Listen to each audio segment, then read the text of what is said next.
Vou começar então, vou pedir o pastor Walter, que é pastor da Igreja Batista Reformada de São Paulo, para se apresentar, falar um pouco do seu trabalho. Aproveita também, pastor, para divulgar a conferência do mês de outubro, salvo engano, 26 e 27, não é isso? Aproveita para poder fazer essa divulgação também. Então, nós plantamos, quando eu conheci as doutrinas da graça, no final de 2010. Eu era de uma igreja batista da Convenção Batista Brasileira, sem definição teológica. Naquela época a gente, na realidade, grande parte das igrejas da CBB, eles nem sabem o que eles são, né? É uma mistura de tanta coisa, uma doutrina indefinida. Uma hora é arminiana, outra hora é calvinista, e depois a gente só percebe isso depois que a gente começa a conhecer, né, as doutrinas reformadas, o calvinismo, o arminianismo e tal. E eu fui criado nesse ambiente. Em 2010 eu conheci as doutrinas da graça através daquele trabalho do pastor.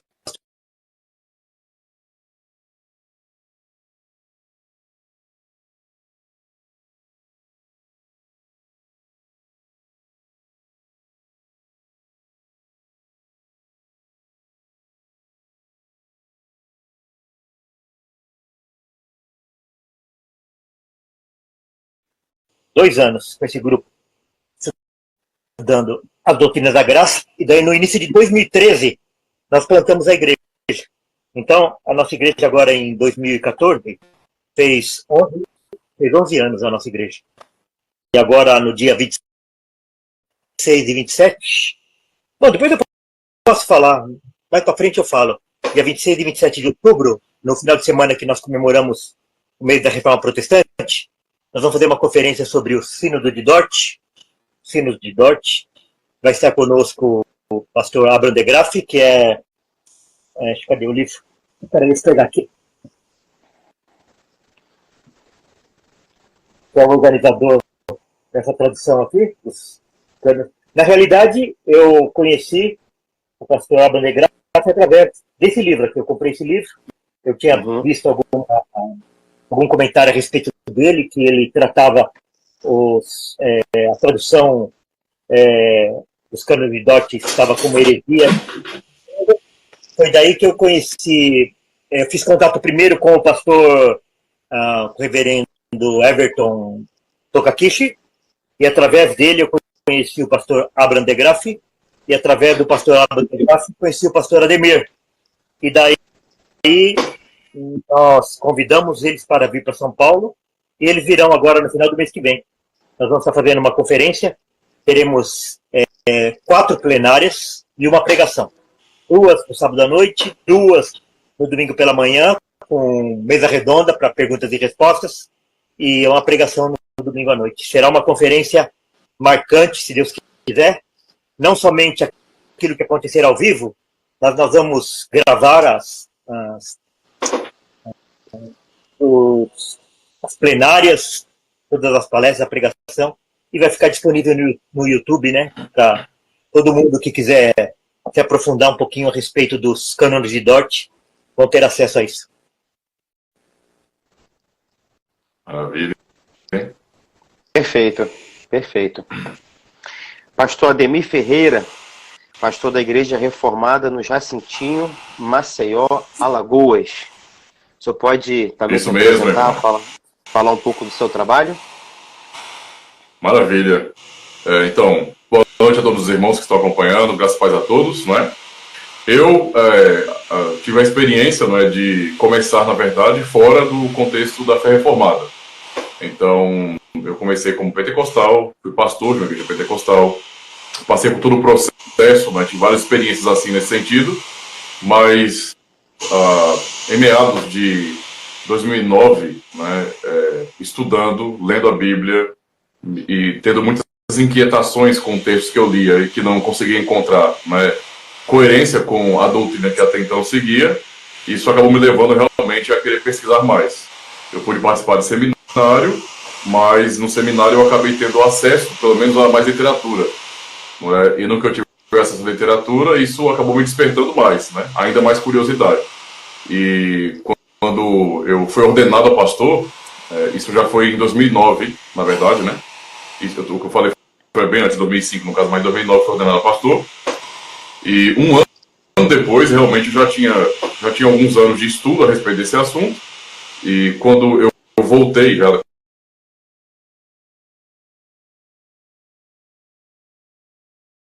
calvinista, eu comecei a tentar pregar sobre isso na igreja. Então, eu comecei com as doutrinas da graça e muito cedo comecei a procurar, por exemplo, referência confessional, né? Então, eu comecei a aplicar isso.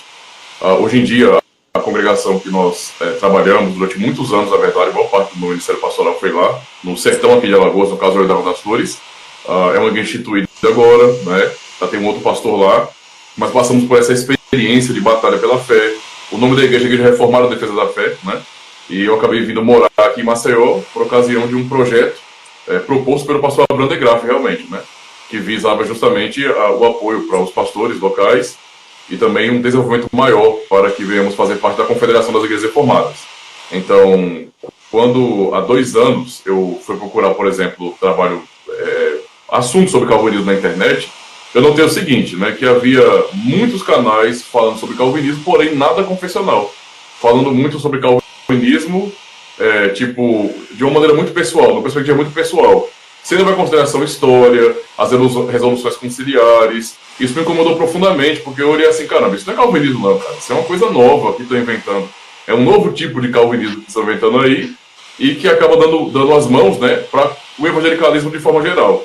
Então, eu acabei realmente me esforçando para começar um canal justamente para trabalhar, não é, com as confissões das igrejas. Porque até então, se as pessoas vão buscar calvinismo, fé reformada, e não buscam confessionalidade, elas não vão chegar realmente ao calvinismo vão entender errado, vão distorcer, entende? E realmente acabar divulgando algo que não corresponde à realidade. Então, juntando essa questão do trabalho pastoral com o trabalho do canal também, né? Isso tem trazido muitas pessoas ao conhecimento da fé reformada, e eu louvo a Deus por isso.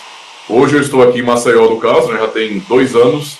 No ano que vem, em fevereiro, nós completaremos 3 anos, na verdade, aqui, onde eu estou trabalhando para realmente restaurar uma congregação, para trabalhar realmente, né, para espalhar o evangelho aqui e, é claro, ensinar mais sobre a fé reformada, né? Os desafios que nós enfrentamos aqui são um pouco grandes, porque nosso bairro aqui, por exemplo, só tem a nossa congregação reformada, então é uma luta muito grande.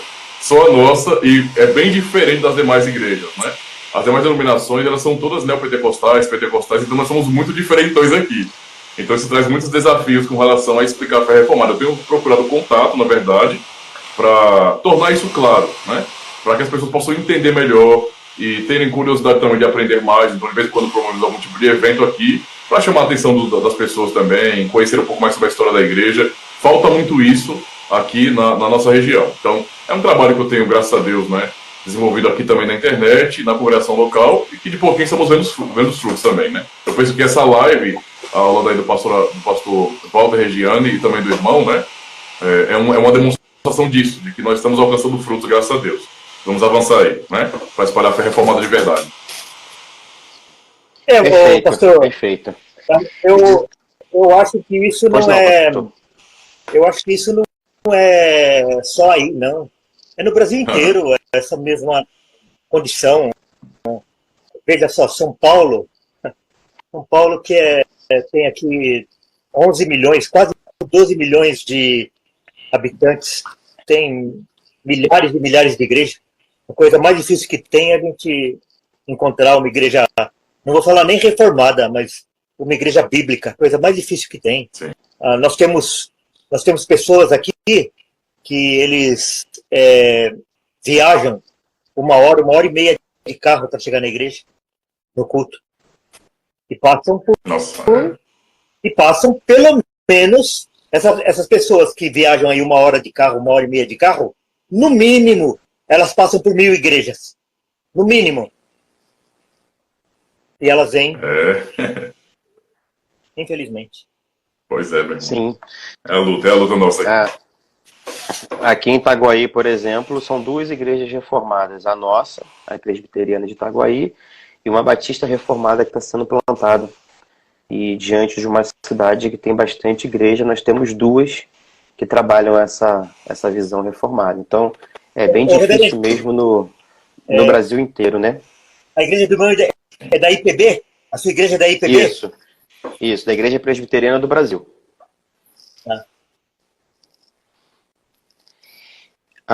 O tema da live em questão, então, é arminianismo, erro ou heresia. E o nosso objetivo é tratar o assunto a partir do Sínodo de Dort, né? Então, com a palavra, o Sínodo de Dort. A minha primeira pergunta para os irmãos é a seguinte: quando nasce a doutrina arminiana, qual seria o contexto histórico? Porque muitas pessoas não sabem, de fato, a diferença de arminianismo, calvinismo, e que... Pois não. Eu vou responder. Essa pergunta eu vou responder onde nasce eu vou responder. Já posso responder? Pode. Nasci lá no Jardim do Éden. O primeiro pregador do arminianismo foi o diabo. Você pode.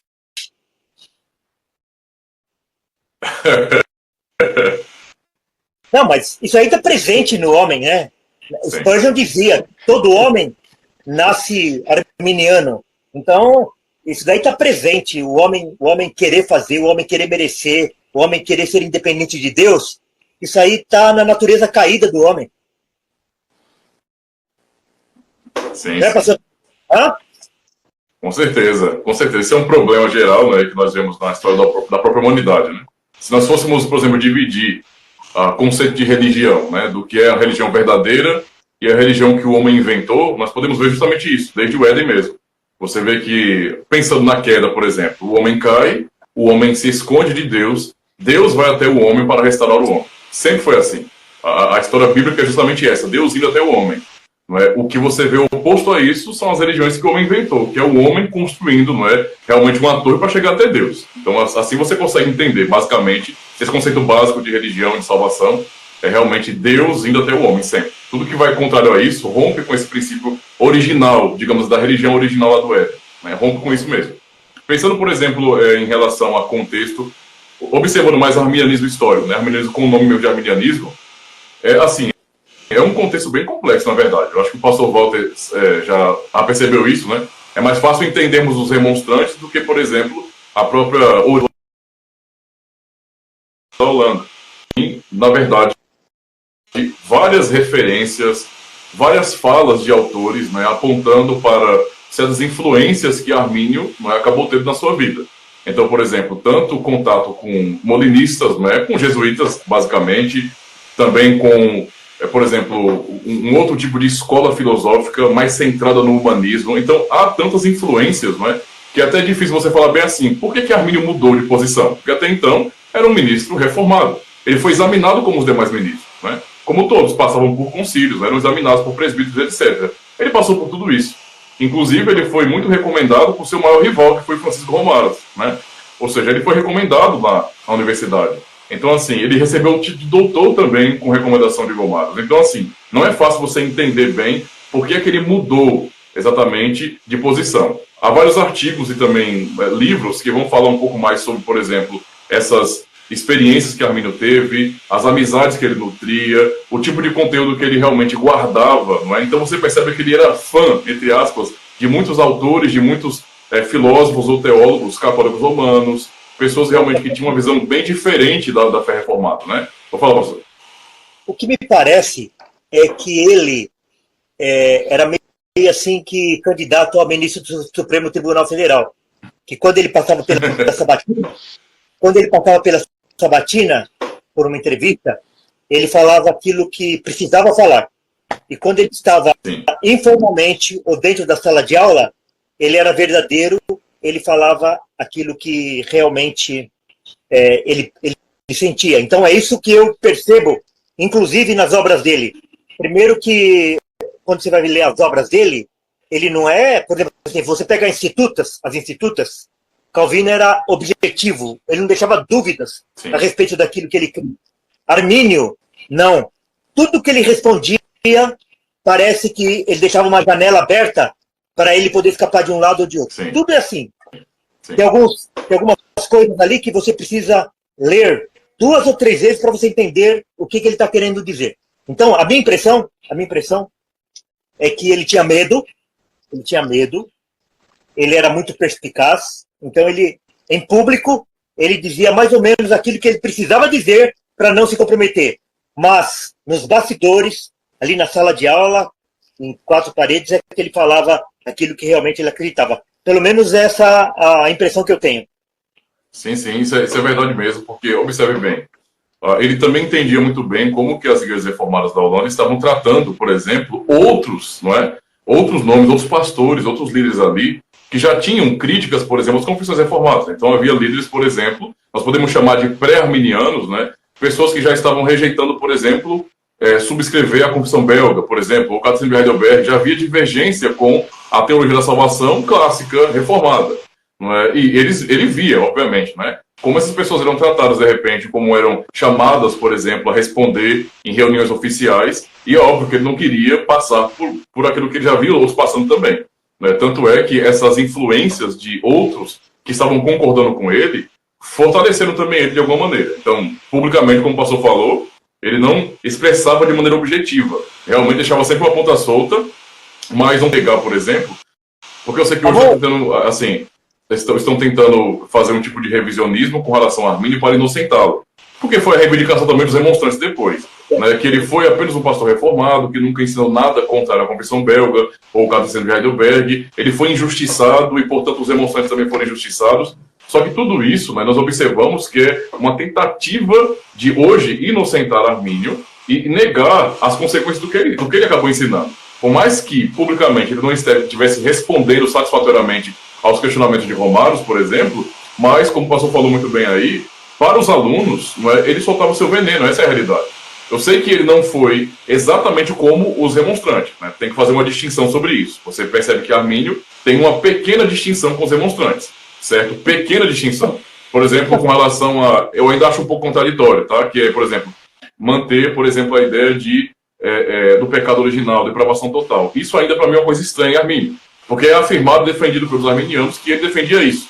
Os remonstrantes não defendiam isso, não. Você vai ler, por exemplo, a remonstrância, vai notar que realmente eles entendiam que o homem não ficou tão, digamos assim, atingido, tão afetado pelo pecado ao ponto de não poder mais escolher, não ter mais condições, não é, de alcançar, digamos assim, o ser digno da vida eterna. Entende a situação? Por favor. Eu acho que essa divergência aí entre o que Armínio falava em público e o que seus alunos falavam é que, em sala de aula, eu acho que ele era um pouquinho mais corajoso, um pouquinho mais ousado, e ele falava um pouquinho mais do que aquilo que ele falava quando ele estava em público na igreja, ou aquilo que ele escrevia. Me parece que é isso. Sim. Então, é o que eu estou dizendo. Observe. Se você for analisar, por exemplo, o que ele publicou, não é? Ele tenta manter uma linguagem evangélica ainda. Isso engana muita gente hoje, né? A linguagem evangélica que ele mantém acaba realmente sendo uma armadilha. Se você não entende realmente o conceito, entendimento básico de justificação pela fé, por exemplo, você vê uma mudança nesse eixo. Você vai falar para justificação pela fé, você entende, por exemplo, justificação pela fé nesse sentido, entendendo que fé é um dom de Deus, ok? Você vê uma mudança disso com relação ao próprio Armínio, ok? Isso é escorregadio, porque para todos os fins, o termo justificação pela fé é usado, então você acaba aceitando isso aí. Só que o entendimento do que a fé muda completamente. Os remonstrantes assumem isso publicamente, claramente, certo? Então você vê realmente uma mudança nesse sentido. Não tem como. Eu sei que é difícil falar de Armínio porque ele não, publicamente ele não falou muita coisa, mas quando você vê o resultado do que os alunos reivindicavam dizendo que era a doutrina dele, não tem como inocentá-lo. Para todos os fins, vamos dizer, morreu como pastor reformado porque não foi julgado devidamente. Não é? Eu considero isso como um erro daquele contexto das igrejas, mas não é? Isso aconteceu. Porém, o fruto podre estava ali, não é? Para realmente causar problemas nas igrejas holandesas. Então, aqui nas obras de Armínio, no volume número 1, a partir da página 182, ele vai discorrer de vários convites que ele recebeu para participar de sínodos regionais e ele não aceitou. Sim. Ele mesmo está falando isso. Ele recebeu convite para participar de vários sínodos regionais e ele não aceitou o convite. Por quê? Porque ele tinha medo. Então, quando foi convocado o Sínodo Nacional, ele já estava morto, mas ele seria obrigado a participar. Então, tem algumas pessoas, que eu já ouvi dizer, que provavelmente, se ele tivesse vivo na época do Sínodo Nacional, ele corria o risco e falasse aquilo que realmente ele pensava, corria o risco dele até ser enforcado por traição, tanto a pátria como a igreja. Já ouviu falar isso também? Não sei, pastor Ademir, não sei se o senhor está vendo aqui, ó. Sim. Oração 5. Sim. Oração 5. Essa foi um discurso que ele fez quando ele entregou o cargo anual de reitor da universidade. Essa daqui é um discurso que ele fez pedindo a reunificação das igrejas. Então, tinha igreja reformada e tinha igreja romana, que é a igreja papista. Sim. Esse daqui é onde ele pediu a reunificação da igreja, falando, né, de algumas condições, etc. Mas esse era o objetivo dele. Fazer. Então, quando ele é acusado de querer que a igreja reformada voltasse para Roma, ele mesmo fala nesse discurso aqui, ó. Foi em 1606. Muito bem. Uma das coisas que é importante citar com relação a esse contexto, antes da gente avançar para um outro ponto, por exemplo, o pastor Abrão, né, ele fez lives comigo no canal, onde ele vai tratar Armínio como sendo um criptocatólico, né?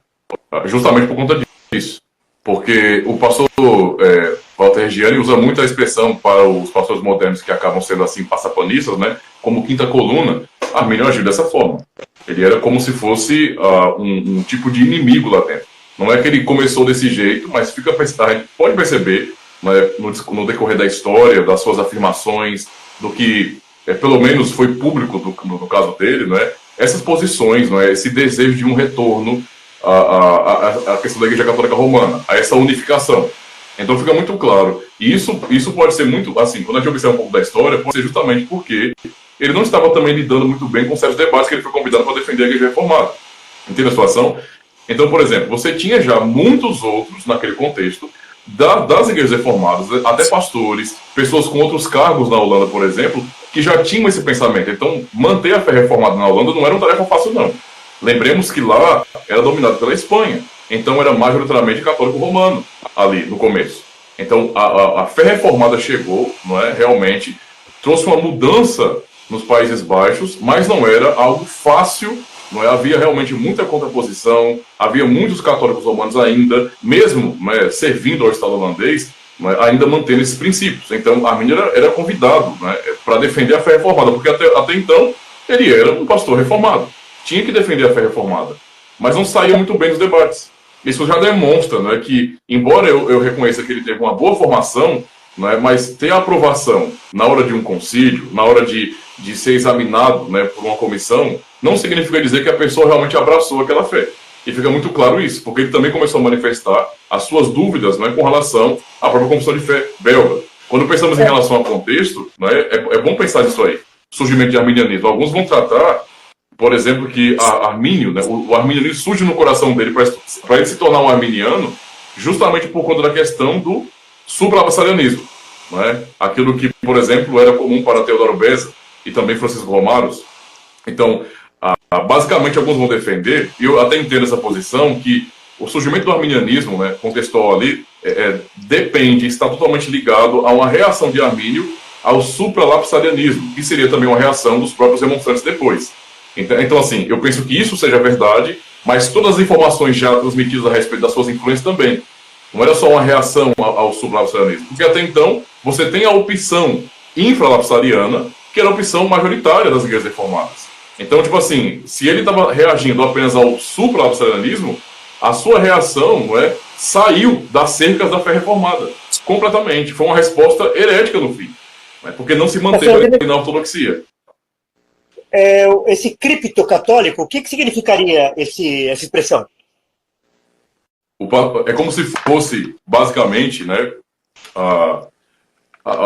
alguém tentando, né, basicamente alguém tentando uma aproximação com o catolicismo romano. Ele está ali, mas tentando levar o catolicismo romano. Entende a situação? Então ele não é católico romano, mas está meio com o pé lá, para tentar levar o povo para lá. O que é perigoso, né? Esse é um ponto. Um agente infiltrado. Exato. É o quinta coluna. Exato. É o perigo, o grande perigo. É o grande perigo, porque se você mantém uma linguagem evangélica, mas você nutre outras filosofias, você torna-se muito mais perigoso, porque você não é explícito. Claro, exatamente. Por isso que Jesus fala, né? Acautelai-vos dos falsos profetas. Porque quanto mais próximo, quanto mais próxima for essa linguagem evangélica, mais perigoso e mais difícil é você identificar. Um dia desses eu estava conversando com um rapaz que se identificava como arminiano clássico. Ele demorou 1 hora para confessar o ovo da serpente. Em 1 hora, eu fiquei conversando com ele. Falei, não, eu também acredito nisso. Lá no final, quase depois de 1 hora de conversa, é que ele soltou lá o ovo da serpente lá da tal graça preveniente, que nada mais é a habilitação para o homem se tornar neutro, como no pelagianismo. Esses dias eu estava lendo o comentário, a resposta de Agostinho para Pelágio, e Pelágio aconteceu a mesma coisa. Ele foi julgado, as primeiras conversas que ele teve lá, os interrogatórios, falava que aquilo que ele acreditava era normal. Por quê? Porque ele se adequava ao diálogo lá. Então, inicialmente, ele foi considerado herege. Ele foi considerado herege após o debate com Agostinho só. Sim, exato. Até o próprio semi-pelagianismo depois, só lá na frente, no Concílio de Orante, que foi condenado como heresia também, né? É porque a pessoa às vezes quer trazer isso como... É um tipo de cortina de fumaça para poder enganar. Porque assim, quando surge algo assim na igreja, não é? Isso demanda tempo. Até que todos possam observar as consequências daquela diferença teológica e começar realmente a haver debates, discussões, até convocação de concílios. A questão da Holanda foi assim, não foi uma coisa do nada.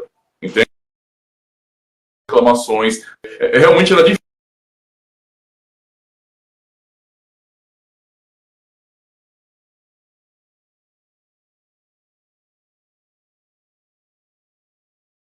Com as obras de Armínio. Você percebe que Calvino, claro, dizendo é isso e aquilo, e Armínio não.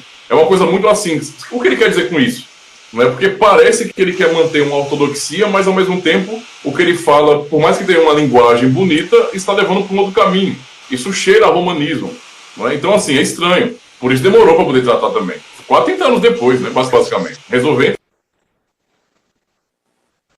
entre aspas, né, porque houve muitos problemas ainda.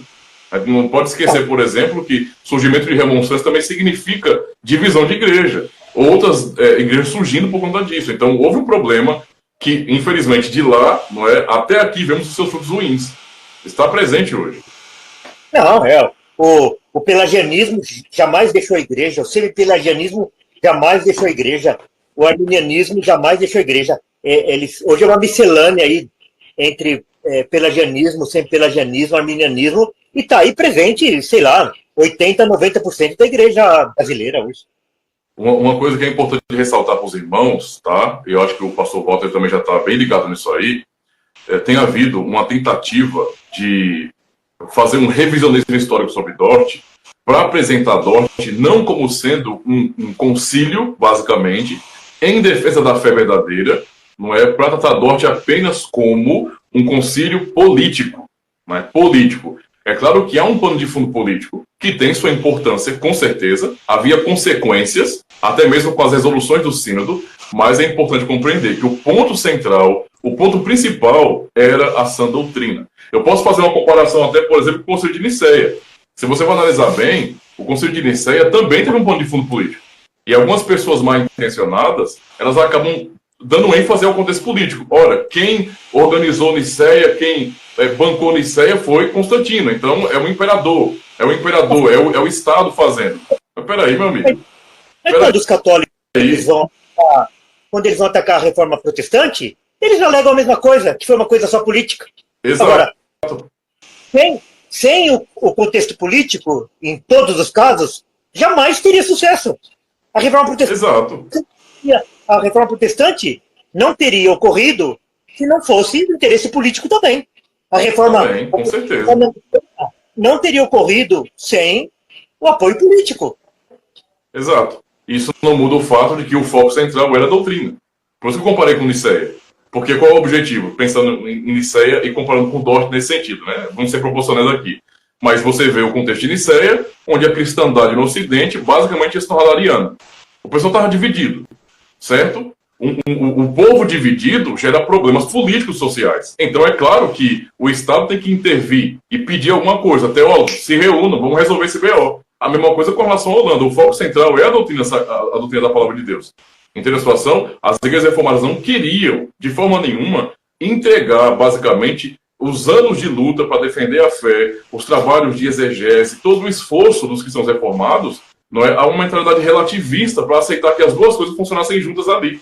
Entende a situação? Então, basicamente, assim como Nicéia, a heresia que vai surgindo do arminianismo, não é, causava realmente, né, divisão no meio do povo e, obviamente, enfraquecimento da Holanda, sobre o risco ainda de voltar a ser escravizada, entre aspas, né, a ser dominada pela Espanha. Então tem esse princípio político, é verdadeiro, mas não é o ponto central. Tem gente que trata, linka assim, primeiro política e depois a teologia. Está totalmente errado. O foco é a doutrina da palavra de Deus. Né? Esse é um ponto central aí. É bom pontuar isso aí. Né? Eu vou pegar a deixa do senhor, então, e vou para a segunda pergunta, para o senhor poder explicar o que é um sínodo, o porquê do sínodo ter sido convocado, né, o sínodo de Dort, e o principal objetivo desse sínodo. Como o senhor mesmo falou, até descobrirem e avaliarem que existiam erros, demorou um tempo. Então, até ter essa convocação, muitas coisas de convocar esse sínodo e o objetivo desse sínodo para o contexto desse período. Muito bem. Quer responder, pastor? O sínodo, se pode ser, meu irmão. O sínodo acaba sendo, meu irmão, basicamente, não é, um concílio maior. Ele acontece justamente quando vários outros concílios locais já estão acontecendo para debater tais assuntos. Então, quando o assunto em si engloba toda a cristandade daquele contexto, não é? Todas as igrejas, então, para que se resolva isso, uma vez que você vê o povo dividido, então você tem lados realmente que estão firmes em defender as suas posições, então o sínodo deve ser convocado. Inclusive o próprio sínodo de Dort, não é? Ele teve um caráter internacional, justamente porque muitos delegados de outras igrejas reformadas foram convidados também, tanto para desempenhar um papel político, como também de conselheiros teológicos. Então, perceba bem isso aí, né? Então, o sínodo, ele aconteceu com caráter internacional, justamente porque a doutrina defendida pelas igrejas reformadas não era apenas a doutrina da Holanda. Né? Várias igrejas de Cristo, pode pensar na Igreja Reformada de Genebra, o próprio contexto da Inglaterra em si, várias congregações, várias igrejas, na verdade, defendiam aquele mesmo princípio. Então, realmente, isso tornou-se, né, o sínodo tornou-se algo internacional, o que mostra a unidade da fé das igrejas de Cristo, as igrejas fiéis que estavam naquele contexto ali. Certo? Então, o objetivo do sínodo é justamente esse: resolver, de uma vez por todas, um problema que abrange tantas áreas da vida do povo de Deus ali. Tá? Da vida dos cristãos holandeses, principalmente, pensando nisso. Aí, é claro, com questão política, com também a aliança da Holanda, Inglaterra, etc. Então, tudo isso é importante. Mas um sínodo, basicamente, é um concílio maior. Você tem vários concílios e um concílio específico para resolver o todo, onde você tem um caráter internacional. O objetivo do sínodo de Dort, então, de maneira bastante clara, foi resolver este problema que ameaçava a doutrina, que perturbava, por exemplo, não é, a grande consolação que o povo de Deus aprendia ali, que o povo do Senhor tinha. Entende a situação? Se não fosse uma ameaça à sã doutrina, se resolvia apenas em caráter político, mas o ponto realmente era defender a palavra de Deus. Se podemos resumir basicamente em dois pontos, né, o princípio geral, os princípios gerais do sínodo, nós podemos pensar, primeiro, na glória da obra de Cristo. Isso é um ponto central. Se você ler a remonstrância, o esforço daqueles teólogos para defenderem a Jesus Cristo, é porque justamente o que era chamado de remonstrância era uma ameaça ao valor, à eficácia, ao significado da obra de Cristo. Não é? Quando a pessoa, basicamente, ela acaba rejeitando um desses pontos fundamentais da doutrina, ele vai atingir várias outras doutrinas também, que compõem um todo. Então eles atacaram diametralmente a doutrina de Cristo. Falar sobre Jesus Cristo, nós temos que crer em Jesus Cristo, mas você ter uma concepção diferente do crer nele, não é crer em Jesus Cristo segundo a palavra de Deus. Então realmente é defendida. Esse é um ponto muito importante. Vou falar, pastor. Então, mas não é o que acontece hoje? Não é o que está acontecendo? Exato. Exato. Eles acreditam que nós não vemos João Batista, né, quando vê Cristo, fala assim, eis ali o Cordeiro de Deus que tira o pecado do mundo. Então, as pessoas identificavam a Cristo fisicamente. Não temos mais essa identificação. Nós conhecemos Cristo através dos seus atributos e daquilo que a Bíblia revela a partir dele. A partir do momento em que os atributos que as pessoas atribuem a Cristo são diferentes daquilo que está nas Escrituras, eles estão adorando e crendo num outro Cristo. Não é a mesma coisa. É lógico. Exato. É lógico. Exato. A gente precisa sempre lembrar. Eu estou sempre lembrando. O pastor Ademir está sempre lembrando. O pastor Graça também está sempre lembrando que existem pessoas confusas dentro do arminianismo. Mas quando você conversa com um arminiano raiz, aquele que é arminiano mesmo, que ele sabe a doutrina arminiana, ele está adorando um outro Cristo. Ele crê num outro Cristo. Não é, pastor Ademir? Exato. Exatamente. Imagina aqui, lá no contexto do que era defendido como sã doutrina. Como, por exemplo, a opinião dos demonstrantes era contrária ao que eu vou ler aqui do Garcia Heidelberg. Agora há pouco eu acabei de fazer catequese com minha mãe, né? Ela está morando com a gente aqui agora, e vai ser uma membro da igreja, então estou fazendo catequese com ela. E aí nós lemos hoje o Dia do Senhor do Catecismo Heidelberg. E a pergunta 30 diz bem assim, olha, aqueles que buscam com fervor a sua salvação ou bem-estar nos santos, em si mesmos, ou em outra coisa qualquer, também creem no único Salvador Jesus Cristo? E a resposta, não. Embora gloriem-se nele com palavras, eles na verdade negam a Jesus como o único Salvador. Pois as duas coisas, só uma é verdadeira. Ou Jesus é incompleto, ou aqueles que pela verdadeira fé aceitam esse Salvador, têm que achar nele tudo o que é necessário para a sua salvação. Ora, a remonstrância é oposta a isso, a essa verdade. A remonstrância trouxe realmente, essa mentalidade de que a obra de Cristo, no fim, ela não é suficiente de verdade. Porque na prática ela não salva. Ela não salva. Então, veja, o sínodo vem justamente para defender a doutrina a respeito de Cristo e a glória de Deus em relação à sua soberania. Porque o sínodo, basicamente, em relação à remonstrância, por exemplo, era uma defesa, era uma posição contrária ao humanismo, por exemplo. Né? O humanismo de Erasmo, por exemplo, a ideia de livre-arbítrio, libertário, autonomia do homem, tudo isso. Você está se posicionando contra tudo isso aí. Entende? Então, nós nunca podemos entender o sínodo como sendo algo meramente político, mas o objetivo realmente era a sã doutrina a respeito de Cristo. Tá? E existe a possibilidade de Dort ter errado? Então, eu acho que é muito difícil você encontrar um documento histórico confessional tão bíblico como Dort. Porque se você analisa os artigos, cara, é você ficar impressionado, né? Você lê os artigos e você nota a pura fidelidade ali. Mas quando você lê, por exemplo, a resposta às heresias, você nota que boa parte da resposta é só citação bíblica, direta. Entende a situação? Então, assim, eles poderiam ter errado porque são homens. Com certeza. Os concílios do passado também erraram. Né? Durante a história da igreja, muitas vezes heresias foram aceitas, não é, dentro da igreja por conta de concílios. Mas mesmo assim, irmãos, temos que levar em consideração o seguinte: era um concílio de uma igreja reformada, uma igreja fiel, e um concílio, estamos falando de muitas cabeças pensantes, os teólogos reunidos. Nós nunca podemos tratar o sínodo de Dort, então, com esse desprezo, porque isso é trocar, por exemplo, decisões conciliares por decisões e opiniões particulares de indivíduos. Isso é ridículo, parece que é muito comum hoje as pessoas... eu acho isso de Dort. Meu amigo, qual o problema com as pessoas que pensam assim? Como assim eu acho isso de Dort? Entende a situação? Foi a igreja reunida de várias localidades em um sínodo internacional que concordaram com a mesma doutrina, que defenderam a mesma verdade. Como é que pode você falar que a igreja errou e os teólogos particulares ou historiadores estão corretos, por exemplo? Então eu realmente confio que Dort esteve certo e continua certo e tem que ser demonstrado para o mundo hoje também. Não pode ficar marginalizado assim, não.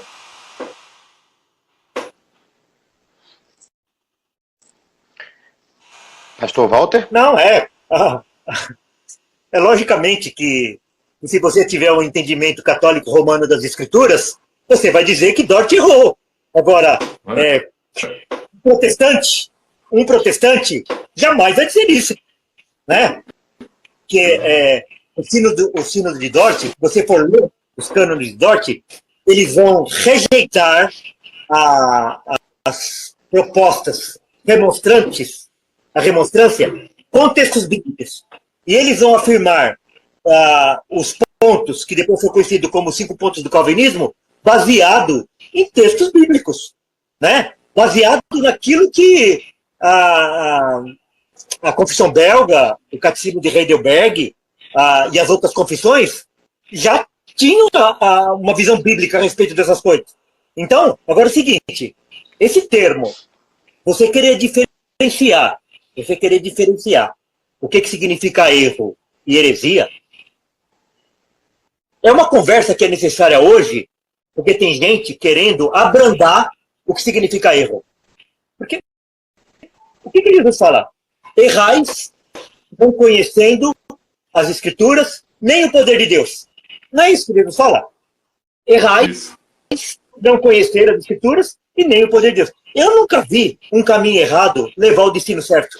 Então, essa conversa de que se é erro ou heresia é uma semântica que a gente está fazendo, discutindo em cima de uma semântica, por causa desse pessoal que se diz reformado, que se diz calvinista, e quer abrandar aquilo que Dort falou, porque basta você ler, mesmo que está erro lá, mesmo que tiver erro, na hora que você lê, você chega à conclusão de que é heresia, e é heresia brava. Não é isso, pastor Ademir? Isso mesmo. Vamos segurar um pouquinho, porque eu acho que tem mais perguntas antes de chegar a esse ponto aí. É bom segurar, mas o assunto realmente é bom. Eu vou falar sobre isso com certeza, com força. O próprio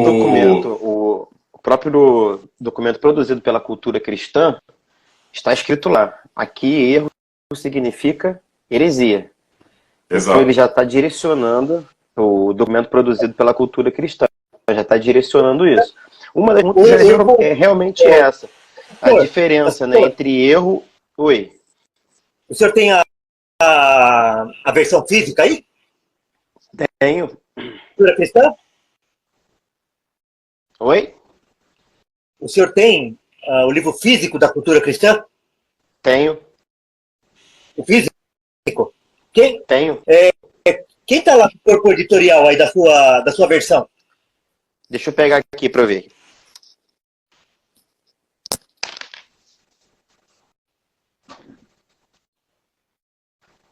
Eu acho que nós adiantamos, né, pastor? O assunto, né? É difícil de segurar, né?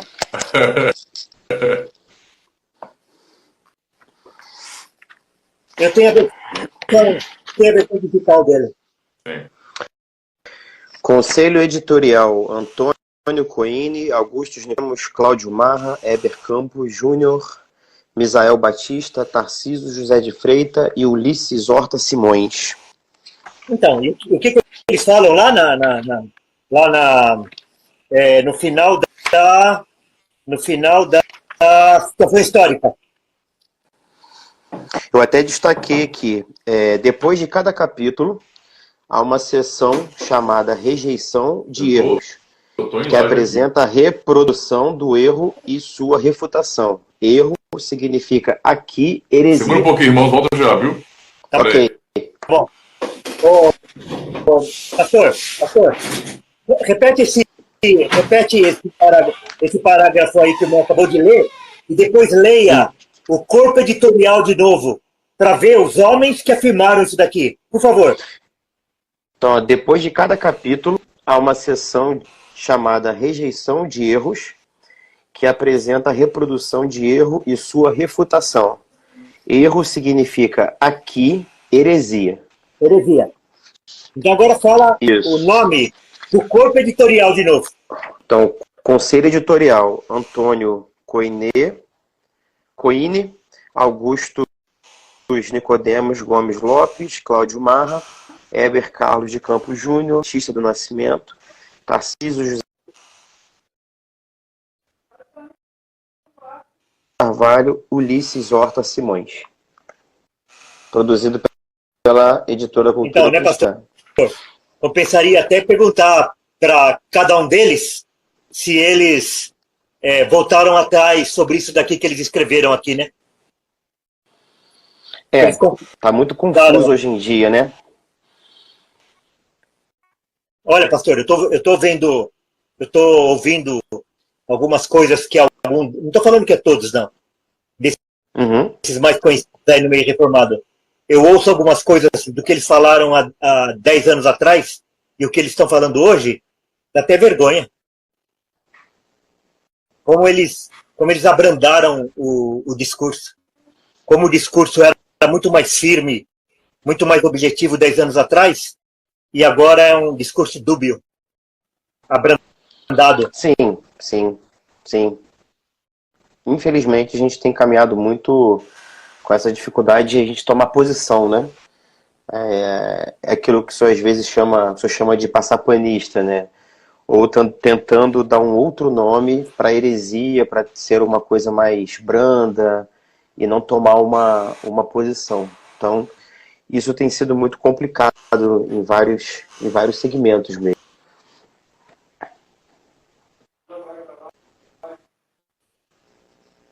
Quer avançar aí alguma pergunta aí, pastor? Sim.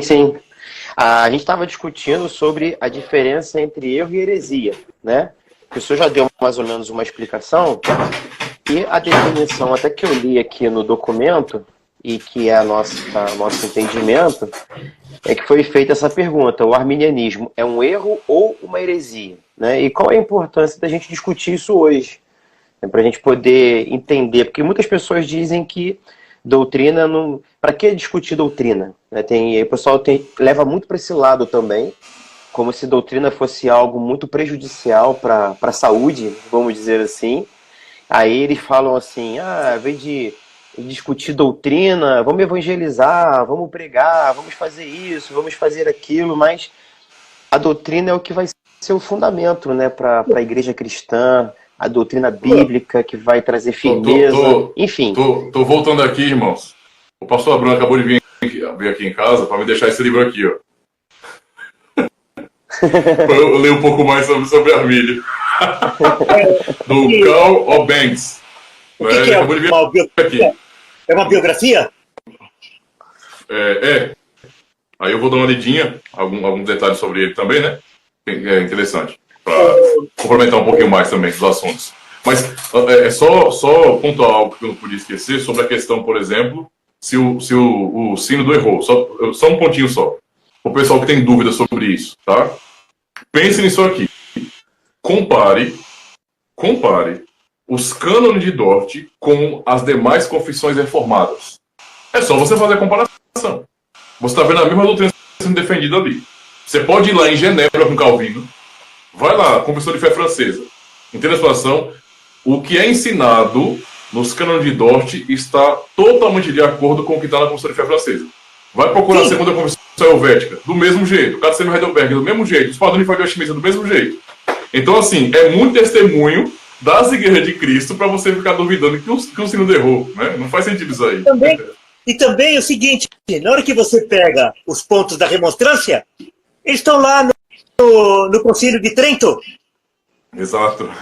Então, porque a remonstrância está com Trento, que é o Concílio da Contra-Reforma. Sim. E a resposta de Dort, elas estão de acordo com as demais confissões de fé, inclusive a Batista de 1689. Sim. Exato. Vocês já passaram para a pergunta 4, com relação a se existe base bíblica para um ou para outro? Sim. Não, eu ia fazer ela agora. Mas já agora respondemos. pronto. Pois é. É porque um dos seguidores, né, perguntou, né? Na Bíblia ele percebe, dentro do entendimento dele, que tem base tanto para o arminianismo quanto para o calvinismo. Então a pergunta é: existe algum ponto de encontro entre arminianismo e a fé reformada, arminianismo e calvinismo? Como que a gente responde essa pergunta? Pronto. Eu vou começar, eu passo o outro, pode ser? Você me permite? Claro. Olha, uma das coisas que, assim, são uma das grandes falácias, na verdade, de nossos dias, É a afirmação, por exemplo, de que arminianismo defende a responsabilidade humana e calvinismo a soberania divina. Isso é uma mentira, tá? Uma mentira total. Se o assunto tem a ver com a soberania de Deus e a responsabilidade humana, no calvinismo você já tem tudo isso. Já tem tudo isso no calvinismo. Entendeu a situação? Já tem tudo isso aí. Outra, a maneira como a pessoa lê a Bíblia, isso é muito complicado, tá? Se você vai ler a Bíblia assim, ó, eu vou ler a Bíblia caçando versículos. Isso é uma doença. Entendeu o que eu estou dizendo? Uma doença biblicista evangélica. Ler a Bíblia caçando versículo. Aí eu não entendo o todo da escritura, o panorama, a teologia bíblica, eu vou caçar versículo, que nem catando caroço mesmo.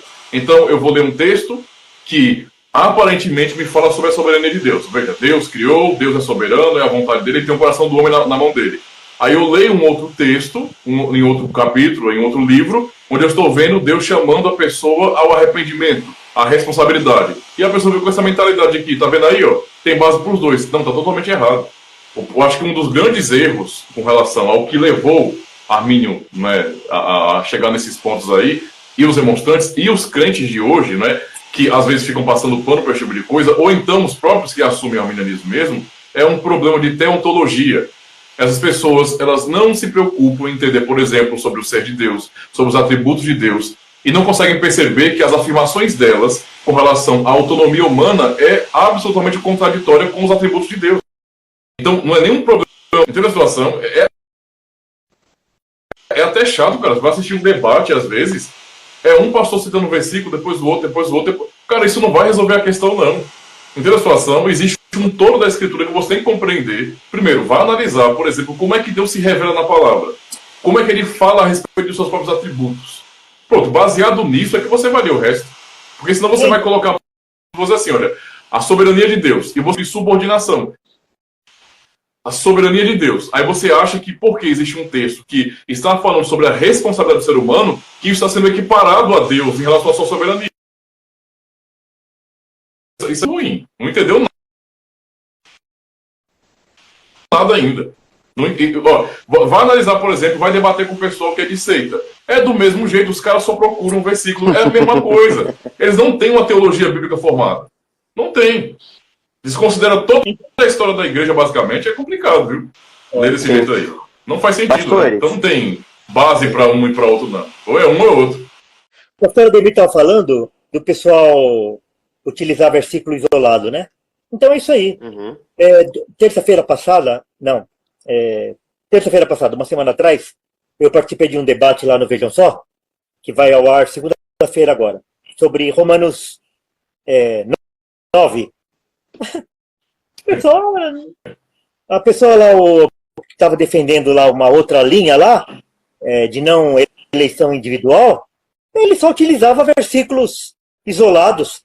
E eu iniciei falando assim que a Bíblia você tem que interpretar a partir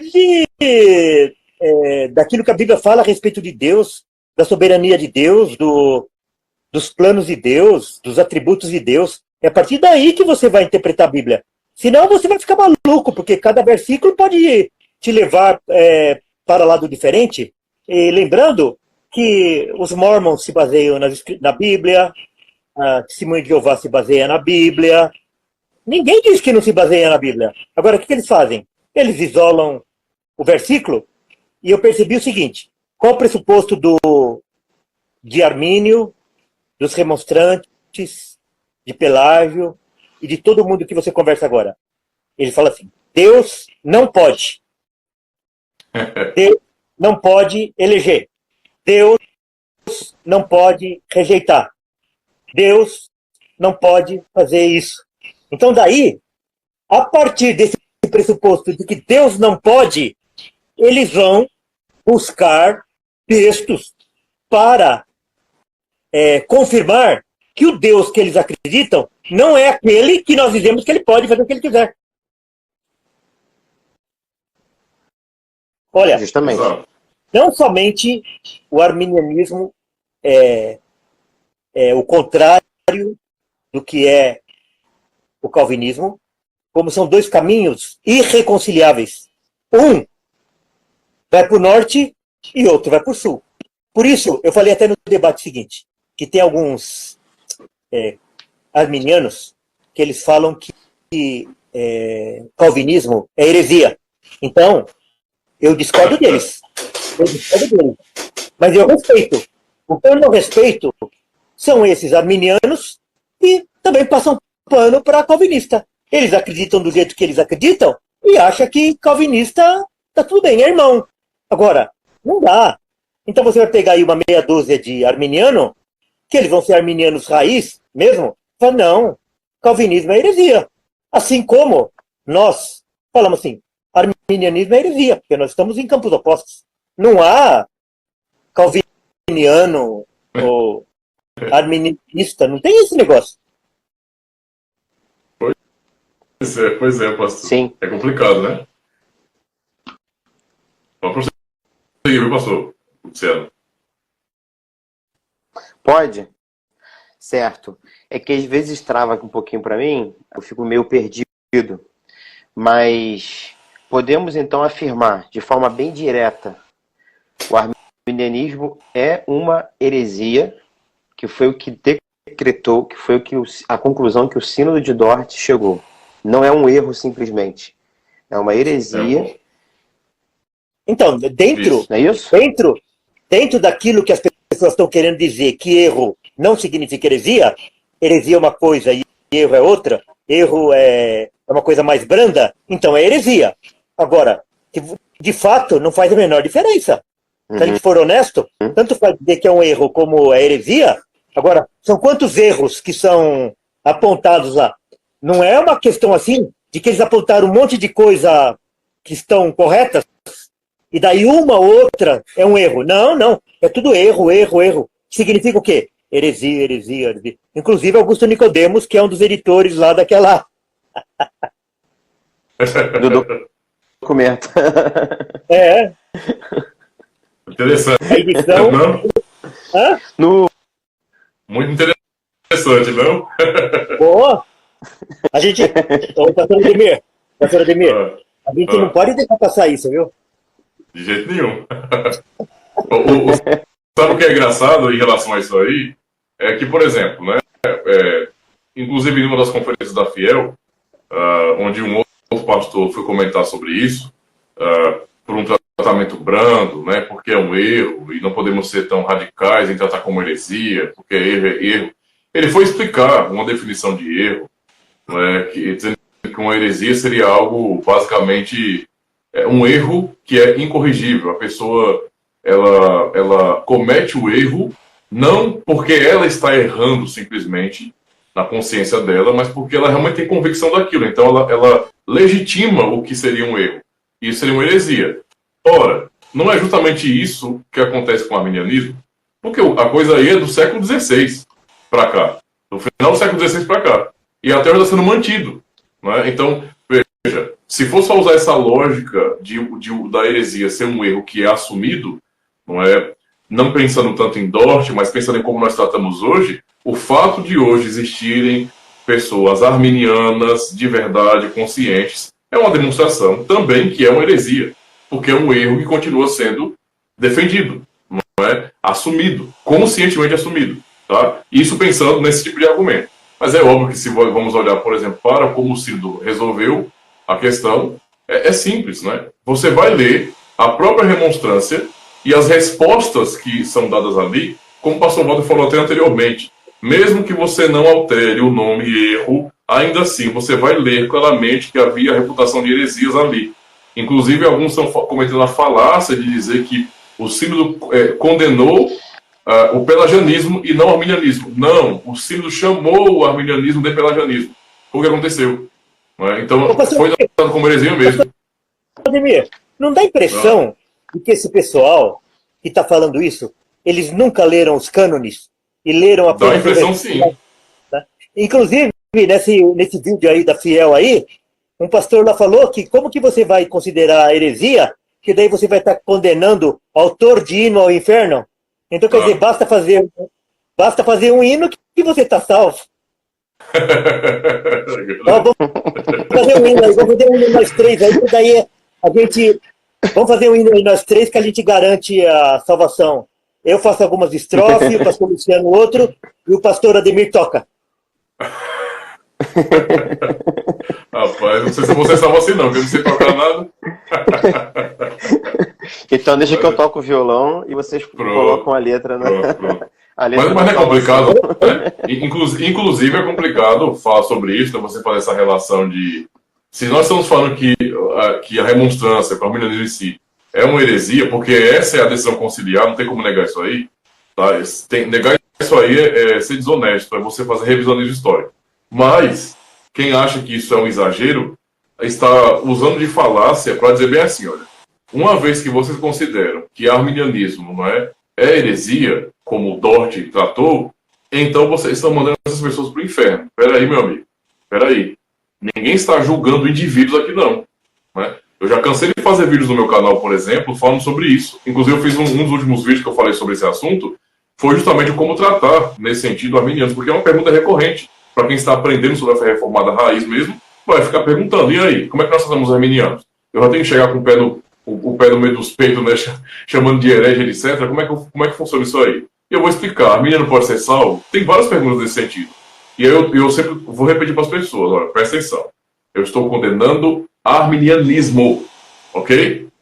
Arminianismo com as suas ramificações. Ou seja, o sinergismo no sentido geral. É isso que nós estamos dizendo que é heresia e que é uma coisa condenável porque não é evangelho. É outra coisa que não é evangelho. Mas eu não estou dizendo que indivíduos que eu não conheço vão para o inferno porque fazem parte de igrejas arminianas. Tá? Então não misture as coisas. Esse é um ponto muito importante. Não misturar as coisas. Primeiro, porque eu não conheço as pessoas. Segundo, porque o nosso país, em termos de conhecimento teológico, é uma piada.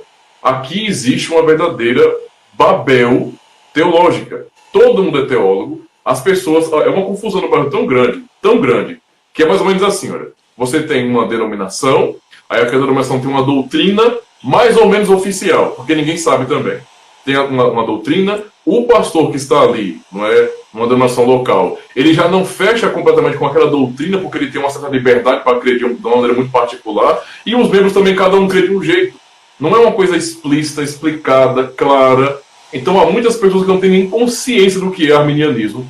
Eu tenho visto isso aí, é muita ignorância. Por experiência própria, eu até falo para o pastor Walter também com relação a isso. Experiência própria, às vezes, eu conheço indivíduos, não é, e já vieram, hoje em dia são membros da congregação.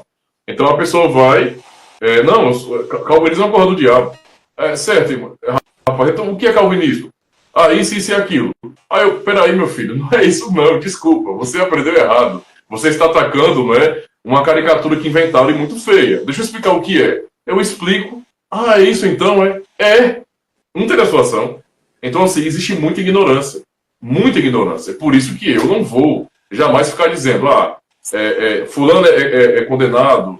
Isso aí é falacioso, tá? Não é porque estamos dizendo que arminianismo é uma heresia que estamos dizendo que pessoas que são membros de igrejas arminianas são hereges.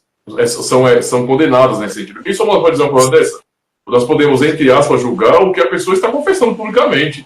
Se o indivíduo está assumindo conscientemente que sabe o que é calvinismo, rejeita o calvinismo pensando em relação à explicação da palavra de Deus, não é? E assume justamente o arminianismo como sendo a explicação correta, ortodoxa, verdadeira. Se o indivíduo fala bem assim, não, eu creio que Deus me elegeu baseado numa fé prevista, ele viu algo em mim, a fé que é minha mesmo, e etc. Ou, em terceira situação, se a pessoa crê nesse tipo de coisa, o indivíduo então está dizendo para mim, com a sua confissão de fé, que ele não é um cristão verdadeiro, que não é alguém regenerado. Porque essa concepção não vem da Escritura e, portanto, não vem do Espírito Santo de Deus. Ninguém tem que ser crente de verdade regenerado para ser arminiano. Não é do Espírito Santo que vem isso. Não é da palavra de Deus que vem isso. Isso vem do mero raciocínio humano. É simplesmente isso. É só filosofia. Basicamente isso. Então não pode misturar essas coisas, não. Certo? Eu falo isso estendendo até mesmo a outros grupos. Por exemplo, por experiência também, tá? Eu vou dizer, por exemplo, o cara é católico romano. Quer dizer, eu estou vendo a igreja católica romana. Para todos os fins, é uma igreja desviada. Não é? Apóstata. É o que nós entendemos. Certo? Então é assim que nós vemos a igreja católica romana. Basicamente, você tem várias doutrinas, vários dogmas que nos separam completamente, irreconciliáveis. Há outras doutrinas que nós estamos de acordo. Não é? Porque são doutrinas fiéis da igreja de Cristo e não pertencentes a Roma. Só que eu não posso dizer também que uma pessoa que frequenta a igreja católica romana, que aquele indivíduo, não é, é necessariamente alguém que vai para o inferno, porque eu não sei. E quando eu falo que eu não sei, é porque eu não sei se aquele indivíduo é católico de verdade. Eu não sei. Eu já fui católico romano e eu sei como é que é. Como é que as coisas funcionam no Brasil. As pessoas não sabem nem o que elas estão fazendo. Elas não sabem de nada. É uma coisa muito assim, no automático, cada um crê no que quer. Você não sabe. Às vezes você só explica um princípio, o Estado. E a pessoa, caramba, é isso, e começa a frequentar a igreja. Uma igreja fiel. Então, assim, né, não pode misturar as coisas. Eu queria falar o ponto central, que eu considero o arminianismo uma heresia, a mesma razão do catolicismo romano, do testemunho de Jeová, do Mormon, etc. É eles dizerem que a morte de Cristo não é uma morte eficaz, completa, definitiva, substitutiva. Esse é o X da questão. Eles ultrajam a morte de Cristo. Eles vilipendiam a morte de Cristo. Eles ultrajam a morte de Cristo. Esse é o problema. Então, o arminianismo, ele é inimigo da cruz de Cristo por causa disso. Porque Cristo morreu para salvar. Cristo morreu para comprar. Cristo morreu para justificar. Cristo morreu para realmente salvar as suas ovelhas, comprar as suas ovelhas, expiar o pecado dessas ovelhas. E para o arminianismo, para o catolicismo romano, etc., ele morre apenas para possibilitar essas coisas, para que o homem se salve. Então, a heresia nefasta do arminianismo é ir contra a cruz de Cristo. O resto é tudo consequência disso. Não sei se o pastor Ademir concorda comigo. Concordo sim, pastor, com certeza. Com certeza. Há vários ataques, é claro, mas esse é um ponto central. Esse é um ponto central. Se você mexeu nisso, na eficácia da obra de Cristo, cara, na boa, você vai ser arminiano, pega a carta aos Hebreus e joga fora. Como é que você vai ler a carta aos Hebreus, por exemplo? Eu não estou nem citando as demais cartas ali. As cartas de Paulo, por exemplo, que já são muito claras com relação à doutrina de Cristo. Mas a carta aos Hebreus é uma dedicação justamente à obra de Cristo, em fazer várias comparações entre o Antigo Testamento, o sacrifício do Antigo Testamento e o sacrifício de Cristo como sendo absoluto, eficaz. Uma vez por todas, isso é repetido muitas vezes em Hebreus, para mostrar a suficiência, a eficácia, não é? Ou seja, não existe, na teologia de Hebreus, por exemplo, a menor possibilidade de alguém pelo qual Cristo morreu não ser salvo. Então é óbvio que isso é um ponto central, né? Concordo sim, com certeza. Então, inclusive nós que ensinamos e que, de uma certa forma, debatemos esse assunto, a gente nunca pode tirar esse foco de que o ataque do inimigo, o ataque de Satanás, é contra Cristo, é contra a sua obra. Porque muitas vezes nós ficamos numa discussão periférica e a gente esquece do fundamental. Isso. Inclusive, é bom citar, irmãos, a grande falácia que se usa nesse contexto. Sabe qual é a grande falácia? Todos nós cremos em Cristo, certo? O que é que isso diz? Não é? Que, na verdade, não importa como eu creio em Cristo, eu creio de Cristo. Isso é tão falacioso, tão baixo, cara. Não é possível os caras entenderem que quando um grupo fala que crê em Cristo, a sua concepção não é de Cristo, da fé em Cristo, é totalmente diferente da outra. Eu vou os termos iguais, teologias diferentes. Ora, todos nós, em termos de cristandade, confessamos que não é, temos que batizar, certo? Mas a teologia do batismo das tradições são diferentes. Não adianta querer tapar o sol com a peneira, essa é a realidade. Em relação à Santa Ceia, a teologia, inclusive isso é um ponto muito debatido desde a época da Reforma, Santa Ceia, não é? A teologia da Santa Ceia é diferente, é distinta. Ou seja, a pessoa tem uma expectativa diferente daquilo ali.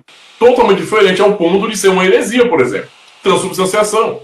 Então, assim, com relação à doutrina da salvação, é do mesmo jeito. Estamos falando sobre a obra de Cristo, a pessoa tem que crer em Cristo, todo mundo crê em Cristo. Então é só assim? Então, beleza. Vamos lá. Vamos falar, por exemplo, com um pessoal que é unitário, unicista, basicamente, não é? Que fala que crê em Cristo também. Só que a maneira como ele crê em Cristo, então eu não vou considerar mais. Não vou. Quer dizer que eu posso, é normal que eu diga assim, eu creio em Jesus Cristo.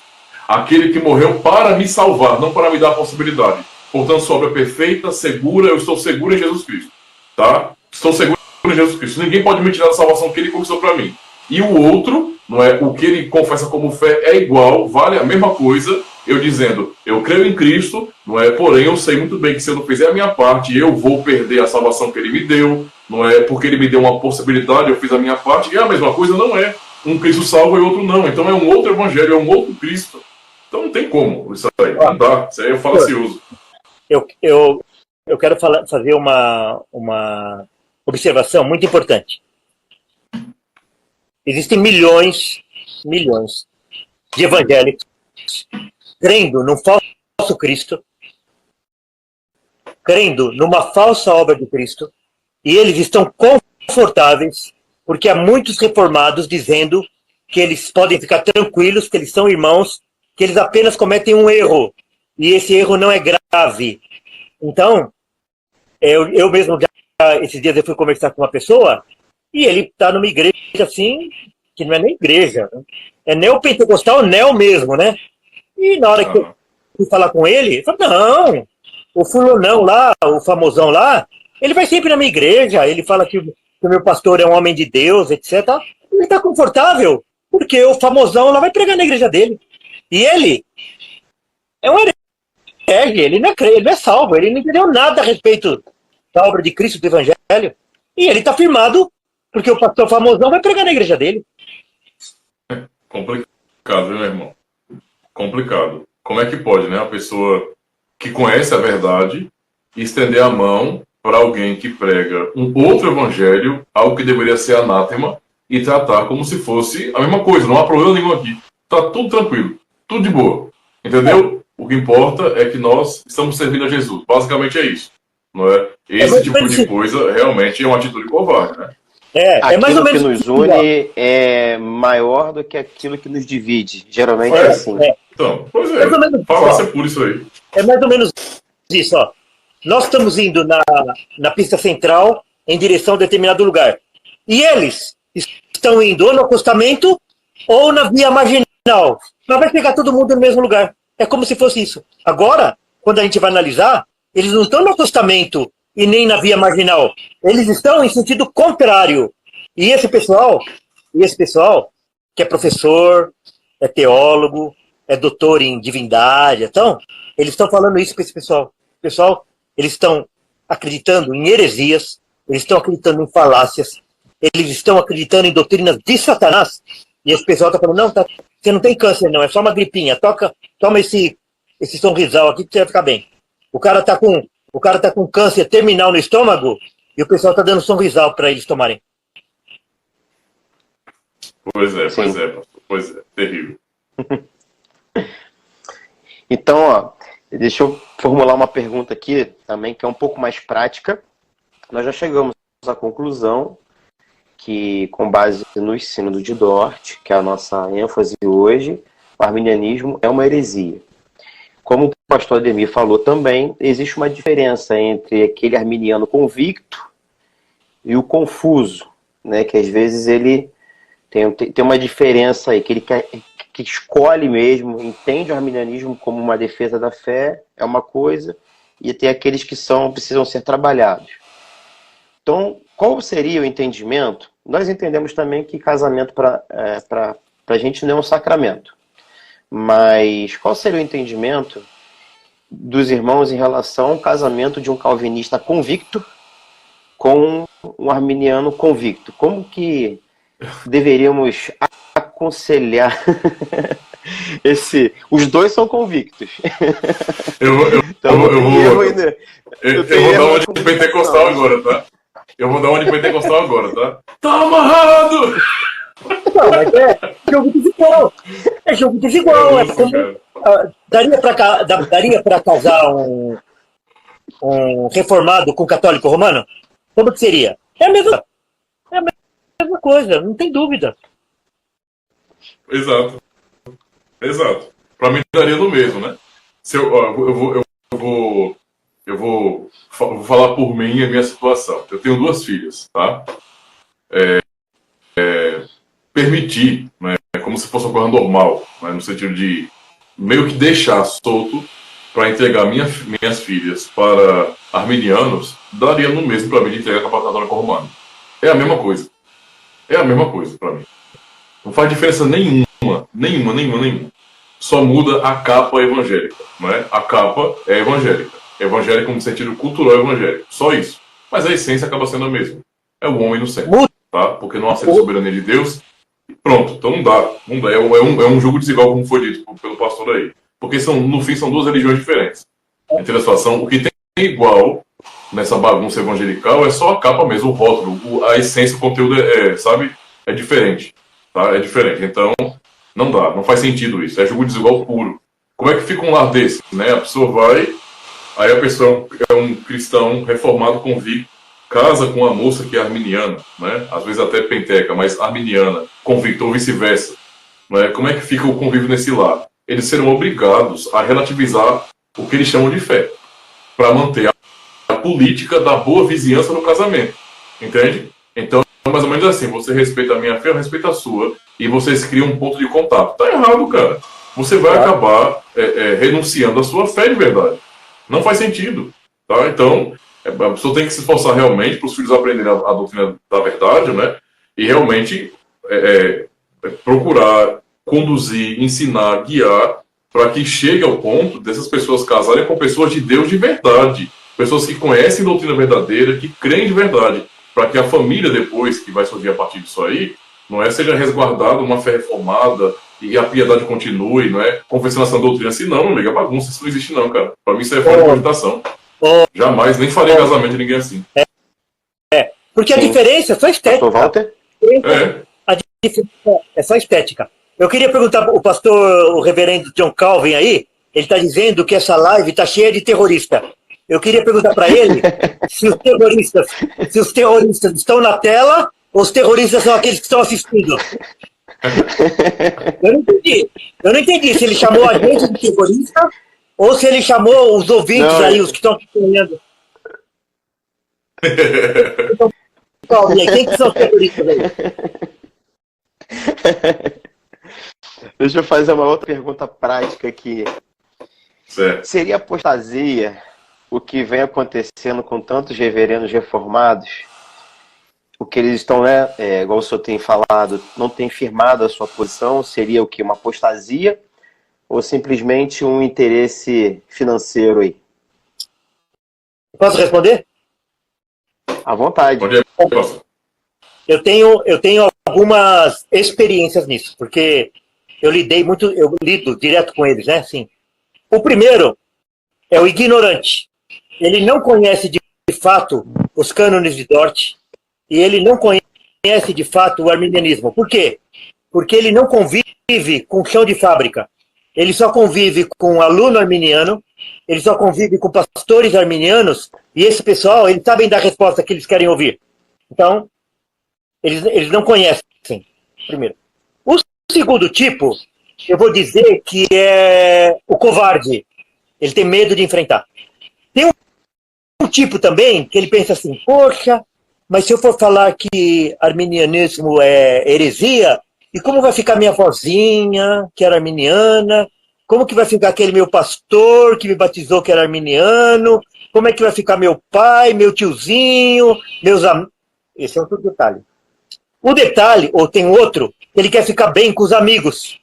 Ele tem os amigos lá do seminário, os amigos lá da Ordem dos Pastores. Como é que ele vai ter uma postura diferente deles? Então, eles passam pano para arminiano, porque os amigos passam pano para arminiano, e ele quer ficar bem. Um outro grupo, que é o pior, ele faz por interesse. Às vezes, eles nem caem aquilo na consciência.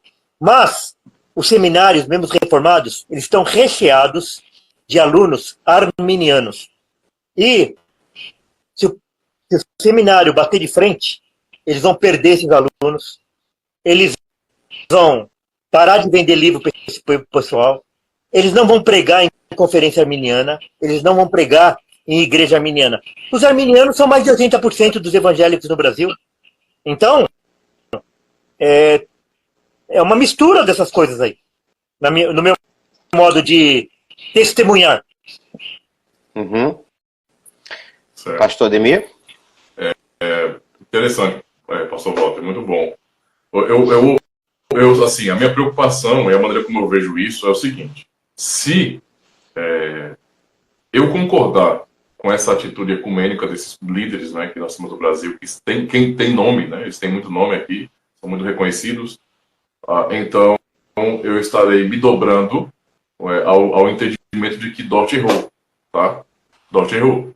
Se é possível esse tipo de aliança com uma vertente que é oposta, absolutamente oposta à doutrina reformada, então Dort errou, entende? E, sinceramente, esses líderes estão agindo justamente como os arminianos agiram.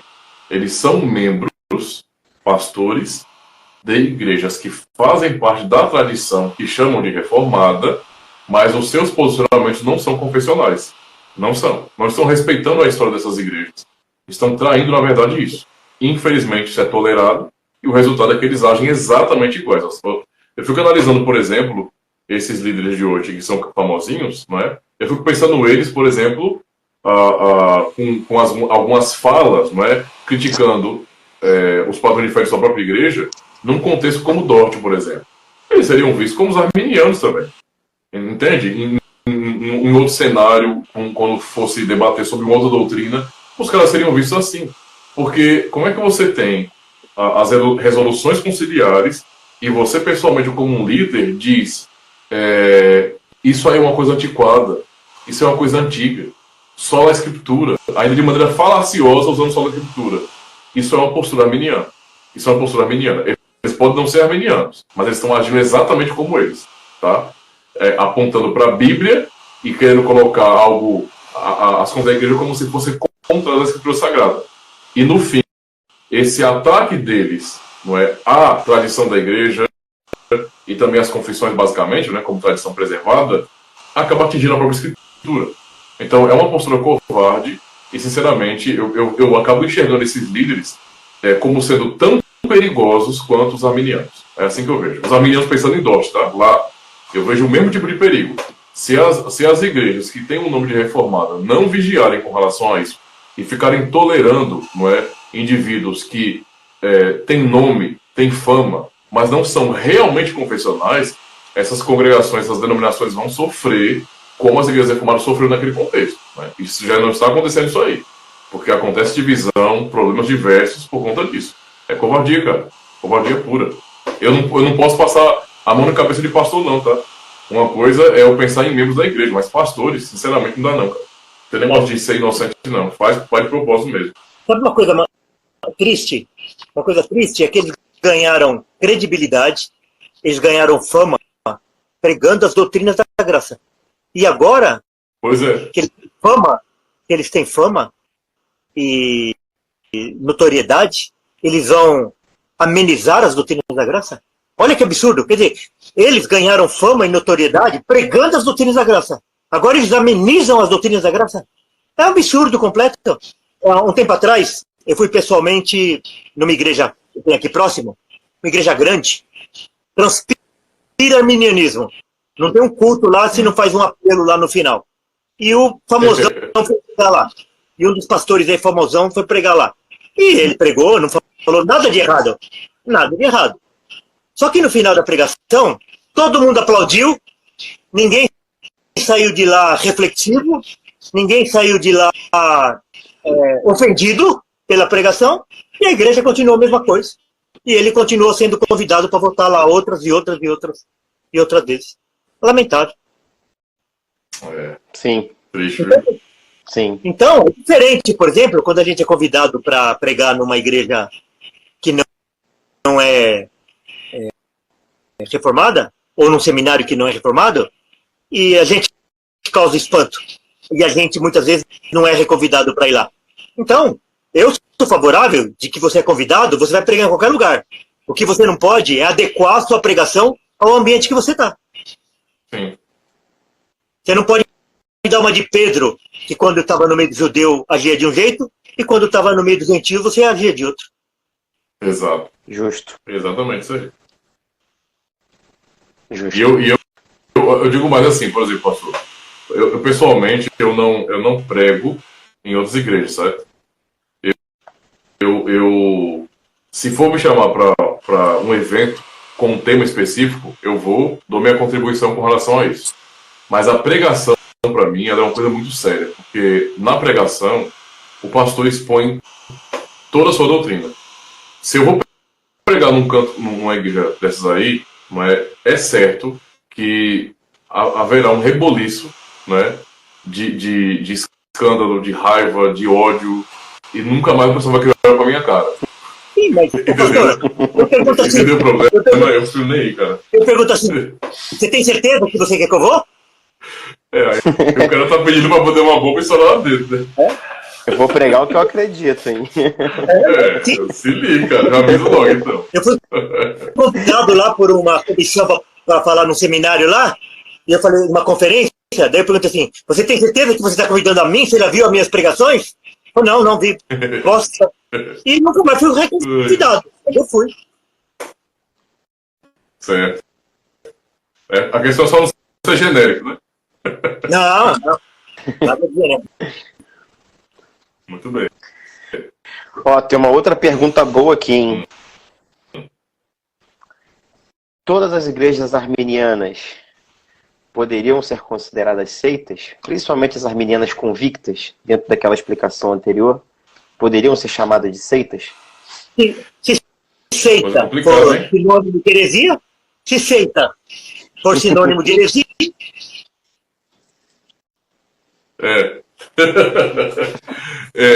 É uma coisa bastante complicada isso aí, porque, assim, a priori, eu vou dizer assim, sim, exato.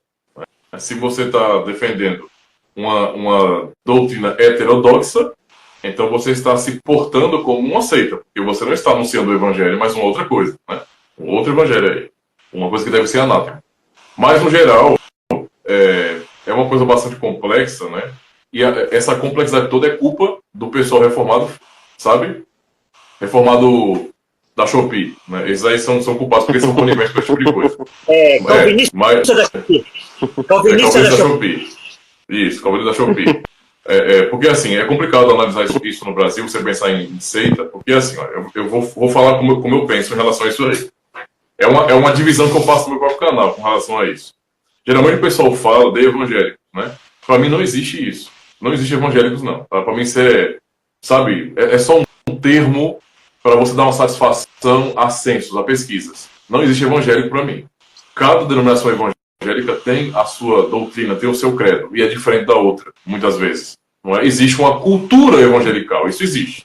Uma cultura evangelical que unifica as pessoas por conta do... Como o João Alexandre falou numa música dele, né? O evangeliquez universal. É só uma questão cultural, de linguagem mesmo. Mas são bem diferentes. Pastor, agora os passapanistas inventaram, porque os arminianos, eles se definem como calvinista clássico, né? Querendo dar uma ortodoxia, né? Agora os passapanistas inventaram o tal de arminiano evangélico, para querer dar uma... É complicado. É só você ficar criando tempo para poder passar pano no fim. Essa é a realidade. Mas o ponto aqui por exemplo, então eu vejo dessa forma. Você tem, para entender isso aí, você tem a Igreja Católica Romana e as igrejas ortodoxas, que são igrejas históricas que, ao meu ver, desviaram-se da verdade, certo? Há ainda traços de cristianismo fiel, verdadeiro, em certos dogmas que são defendidos que nós subscrevemos também. Os credos antigos, né, os concílios ecumênicos, tem muita coisa fiel ali. Beleza, ok. Mas, no geral, são instituições históricas que se desviaram da verdade. Saindo disso aí, você tem os protestantes, o protestantismo. Aí você tem luterano, anglicano, reformado. E aí você estende para os presbiterianos. E passa disso, que é fruto de várias cisões, para mim, eu não considero como igreja protestante, como fazendo parte de uma ortodoxia realmente bíblica. Para mim é uma bagunça, eu não sei nem como definir. Pode ser seita, não sei se é uma bagunça, é uma coisa indefinida para mim. Então eu não consigo ver evangélicos, né? As igrejas evangélicas, para mim isso perdeu o valor há muito tempo, né? Não tem sentido nenhum. Então quando eu vejo que há uma denominação que subscreve arminianismo, eu não consigo ver de outro jeito. Para mim é uma seita. É uma seita. Mas é porque entenda que não pode ser chamado de seita porque em 90% concorda com as igrejas protestantes históricas. Certeza, cara.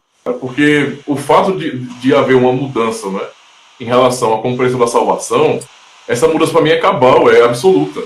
É Claro. absoluta, não tem o que negociar a partir disso aí. Mudou a religião. Um dia desses aí numa live lá, um professor de um seminário lá falou que o pessoal da Assembleia de Deus não era aceita porque eles tinham uma confissão de fé. Daí você pega a confissão de fé lá, tá em todas as letras lá que a fé é um atributo do homem. Precisa mais do que isso.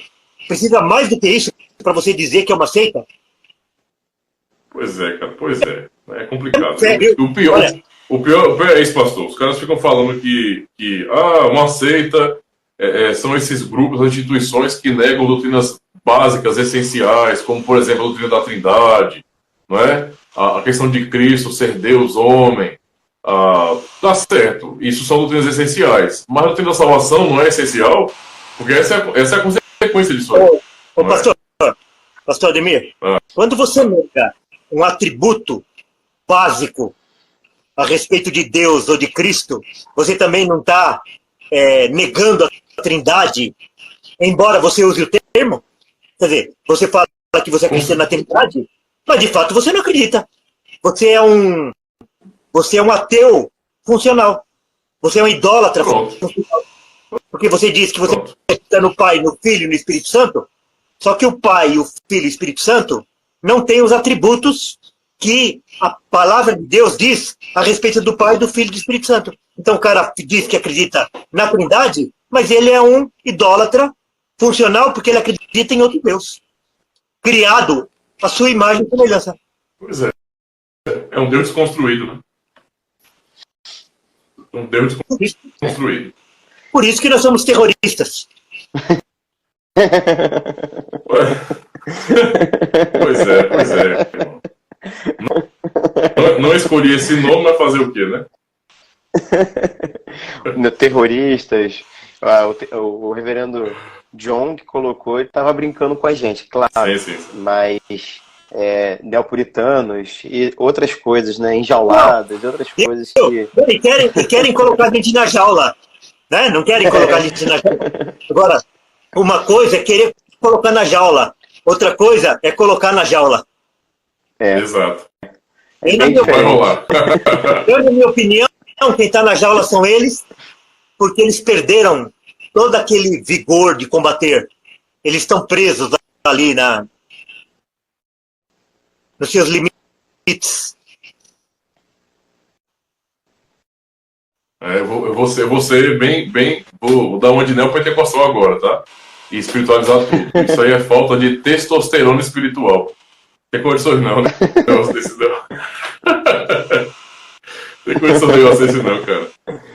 Infelizmente, para essas pessoas, essa questão de defender a verdade histórica não vai parar por aqui. Não vai parar, né? Eu tenho lutado por isso, o pastor Walter também e outros pastores. Eu tenho visto muito de perto a luta do pastor Abrão para trazer conteúdo para o nosso contexto. Eu tenho uma indignação, digamos assim, com a falta de conteúdo, de literatura que nós temos aqui. Por exemplo, existe as igrejas reformadas, né, históricas, essas mesmo que têm os cânones de Dort como seu documento histórico. Eu até entendo por que, pastor Walter, alguns, né, o pastor, por exemplo, é um pastor batista, mas você entende perfeitamente a doutrina de Dort e está defendendo a doutrina de Dort. Muitos outros que não são reformados, né, ou não pertencem às igrejas reformadas holandesas, eles não têm compromisso com essas confissões. No caso da gente, que vocês entenderem, não é uma questão de concordar apenas com os cânones, não. Nós subscrevemos, nós juramos solenemente defender aquela doutrina como doutrina fiel da palavra de Deus. Esses que estão lá fora, do outro lado do muro, eles não têm esse compromisso. Então, pode ser muito fácil simplesmente dizer, não é tudo isso, temos que ser um pouco mais maleáveis. Isso é a covardia que eles fazem hoje. Então, não vai parar. Eu tenho observado, por exemplo, a minha indignação é essa, falta de literatura. Se os irmãos pudessem observar a quantidade de literatura que tem, especialmente a tradição reformada continental, por exemplo, é gigantesca e nós não temos acesso. Não é? Eu já louvo a Deus porque o pastor Abrão tem se esforçado muito para trazer esse material. Vai ser uma coisa inédita, não é? Inclusive nós vamos estamos nos esforçando aqui, o pastor Abrão acabou de vir aqui em casa, como eu falei, né? Porque o velho não para, está correndo o tempo todo para conseguir imprimir livros, para levarmos para a conferência e vendermos livros lá. Porque é uma coisa inédita no contexto brasileiro. Inédita. Então, porque eu percebo que não há interesse por parte dos reformados de trazer essa leitura mais aprofundada. Porque não há interesse desses mais conhecidos de tratar o arminianismo como de fato uma heresia. Então não tem interesse. Então não tem, não é porque não tem, não é porque não deu certo, é porque não há interesse. É um assunto que ficou lá na terceira gaveta, no fundo, embaixo da escrivaninha, e vamos falar só ali dos 5 pontos do arminianismo, vamos ficar nos 5 pontos do calvinismo, que está muito bom. Daí quando você aprofunda, não, vamos, é perigoso a gente mexer com isso daí, não vamos entrar nesse assunto não. Por isso que nós queremos trazer isso para cima da escrivaninha. Exato. Sim, E a conferência... Isso, eu ia falar para você falar da conferência, que a gente já está chegando no final do segundo link, aí o senhor já aproveita e fala da conferência. Então, no dia 26 e 27 de outubro, nós faremos a conferência sobre o Sínodo de Dort, defendendo a glória de Cristo, esse é o tema. Vai estar conosco o pastor Abraham de Graaf e o pastor Ademir Ferreira. Então nós vamos ter 2 plenárias no sábado à noite e a mesa redonda no final. Sábado, domingo pela manhã, nós vamos ter mais 2 plenárias e também a mesa redonda. E à noite o pastor Abraham de Graaf vai pregar sobre as doutrinas da graça. Pastor Ademir, o irmão tem aquela relação dos temas da... Tem sim. E aí, ó. Então, enquanto ele acha, eu queria desafiar os irmãos que são fora de São Paulo. Irmãos, venham participar da conferência. A igreja não vai cobrar nada. Tem algumas pousadas econômicas perto da igreja. A nossa igreja fica em frente ao Museu do Ipiranga. Então você venha, planeje de visitar o Museu do Ipiranga, visitar o Museu da Zoologia, visitar o Aquário de São Paulo, visitar o mercado municipal, que são atrações internacionais. Então você pode vir, conhecer esses locais turísticos e ainda participar ao vivo dessa conferência, que vai ser uma conferência histórica na Igreja Brasileira. Maravilha. Eu realmente me segurei bastante, viu, para não falar mais, porque realmente tem que guardar a munição, né, para a conferência. Eu quero que os irmãos possam aproveitar muito bem a conferência, tá? Então, mas eu vou falar aqui, viu, pastor, a programação das palestras, tá? Então, a primeira palestra, no sábado, no caso, será do pastor Abraham de Graaf, será sobre o panorama geral político e religioso na Holanda no século XVI e XVII, tá? É material muito bom, muito bom. Muita coisa vai estar no livro que ele vai estar lançando lá na conferência, né? Como eu sou aluno, né? Estou ali próximo do pastor Abraham, então eu tenho acesso, né, privilegiado a materiais, e aí eu estou lendo, cara, engolindo isso aí, porque é bom demais. É muito conteúdo importante que o pessoal não tem nem noção, às vezes, sobre esse contexto histórico da Holanda, e por isso mesmo fica inventando mentiras, né? A segunda palestra será da minha responsabilidade, eu falarei sobre as confissões reformadas e as críticas dos pré-arminianos. Então, eu vou querer abordar justamente a atitude, não é, de muitos outros ali, até antes de Armínio, já tentando minar as confissões das igrejas. Eu quero apontar para eles, inclusive fazer uma relação da atitude deles com a atitude atual de muitos líderes cristãos. Eu vou falar sobre isso na conferência. No segundo dia, no domingo, a primeira palestra será do pastor Abraham também, será Armínio, os remonstrantes e os contra-remonstrantes, certo? E na sequência eu estarei palestrando sobre a glória da obra de Cristo defendida no Sínodo de Dort. E o pastor Abraham termina com a pregação à noite, né? Sem contar as mesas redondas aí, que vai ser muito bom também, para os irmãos poderem se inteirar um pouco mais e termos um bate-papo legal a respeito do assunto, certo? Então eu estou muito ansioso para a conferência, muito ansioso mesmo. Tenho certeza que quem acompanhou a live, inclusive ela vai ficar salva, Maravilha. Já tem aí uma ideia do que vai ser tratado nessa conferência. Então, se eu tenho muita coisa guardada aí, então promete. O Chico vai estar lá. Então, não dá boi para ninguém, não. Não, olha, Eu tenho a impressão que vai ser uma das conferências mais importantes já realizadas pela Igreja Brasileira.